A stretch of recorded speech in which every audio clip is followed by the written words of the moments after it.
May gagawin lang ako something.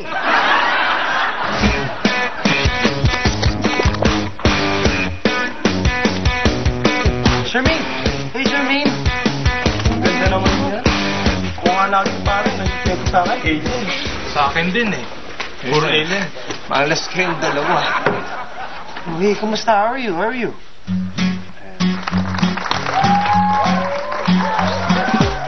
Dong, pwede magtanong? Asan tong agency na to? Ano yan? Hindi mo alam yan? Kasi dyan, Bisaya eh. Hindi ko man alam kung saan na. Hindi naman miingot. Webcam yan. Kinakausap ko yung kachat ko. Yan yung webcam. Ito naman yung mic. Oh, excuse me lang, ha? Parang TV, kinakausap mo TV. Oh, parang ganun lang. Excuse me lang, kakausapin ko yung kachat ko. Oh, so, Charmaine, you didn't answer my question. So, do you have a boyfriend? None. Wala? None? A gorgeous girl like you? That's hard to believe. Well, I just broke off with my boyfriend. Really? We were not really compatible, and I really prefer Asian men. You prefer Asian men? Yeah, that shouldn't be a surprise, because Filipinos are very charming and sexy. Pakakasalaw na talaga to. And guess what? My brother's girlfriend is a Filipina. Oh, wow, that's cool. That's cool. That's cool.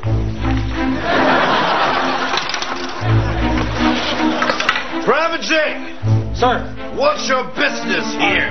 Wala. Research lang yan. Wala lang yan. Para sa school. Oh, that's classified information. About this, sir. Ano ginagawa niyo dito?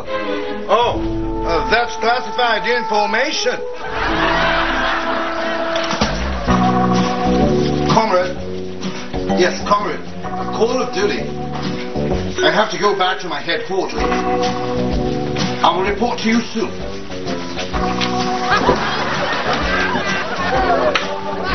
Private Jake. Carry on.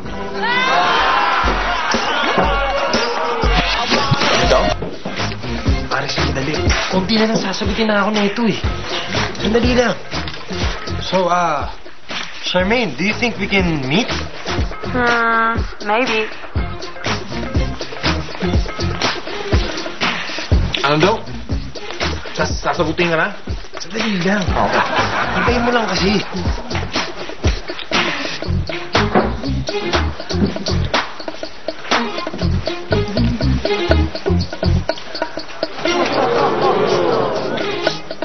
Charmaine, do you think it's possible for you to go to the Philippines?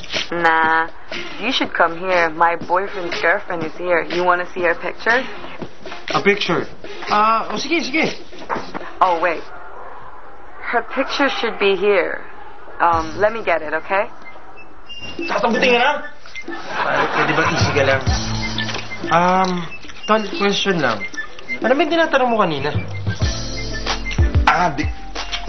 Kasi hinahanap ko nga itong tabuniknik replacement agency. Hindi ko naman makita. Kanina pang tanong ng tanong. Ito?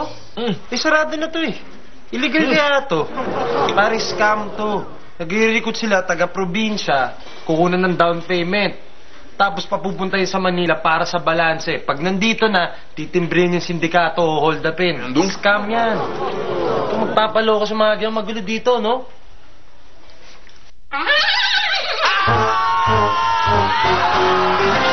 Tapos babae hihita. Ang labo ng ginawa niya. Malak? Ano ba nangyari sa inyo? Nakita ko picture ni Sita.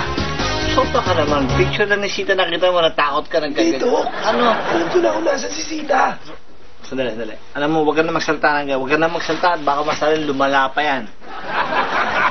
Ano ang nangyari?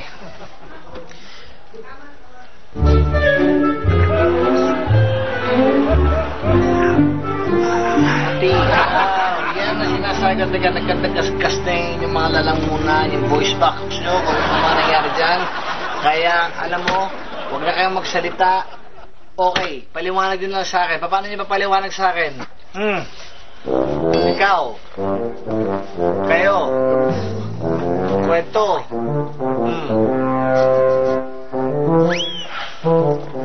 Bato. Malaki. Malaki, malaki. Nakita mo. Ano?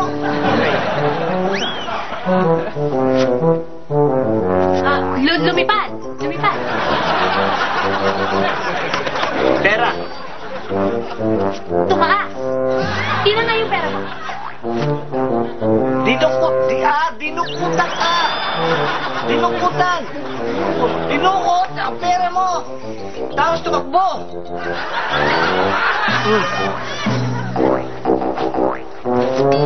Teka. Parang mahaba pa ito pag-uusapan natin ito. Marami nangyari. Hindi ko maintindihan dito. Alam mo, mabuti pa ikaw. Doon ka muna sa amin, okay? Obserbahan ka namin. Obserbahan ka na mga 3 to 5 days para malaman natin kung anong sakit niyan. Lalamunan muna yan. At yan, pag lumala pa yan, i-refer na kita sa doktor para dyan. Okay?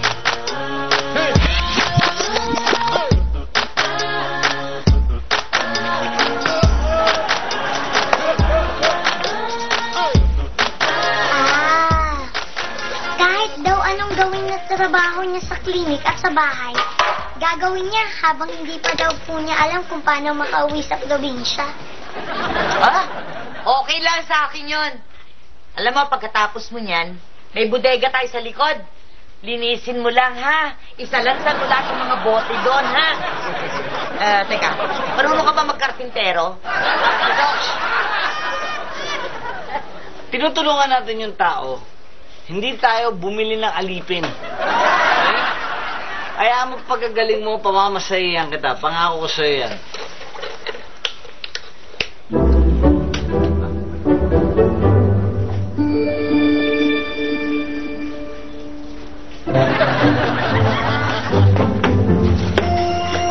Hindi daw po siya makakauwi ng walang nagagawa. Kasi daw po, papatayin siya ng tatay niya habang hindi niya po natutubos si kalakihan. Okay? Okay lang yun.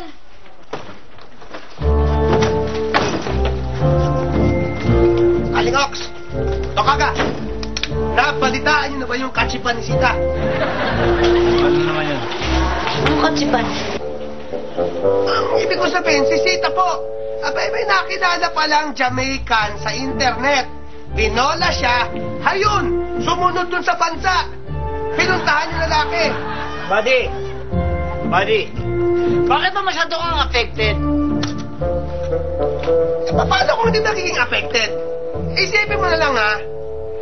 Si Sita na medyo tao, ha? Hindi na binigyan ng kahihiyan ang bayan natin, ang bansang Pilipinas.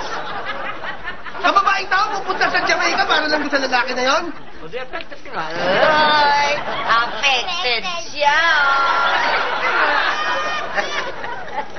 Hindi bakit ako magiging affected sa kanya? Sino ba siya? Hindi ko nga pinapansin dito.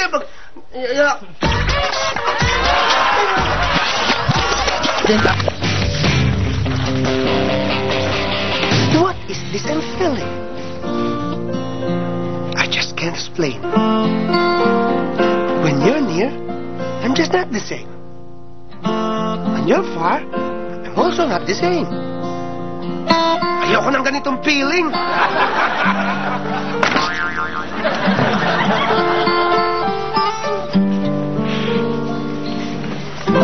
Namimiss ko na makipag-chat. Di bale, maghihintay si Charmaine. Lola! Ano? Sandali lang po. Bakit?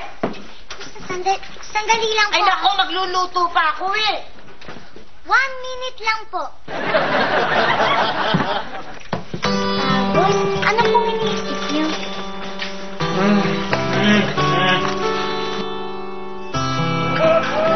Paano kaya ako makakauwi sa amin? Namimiss ko na si kalakihan. At okay kaya siya sa kanya?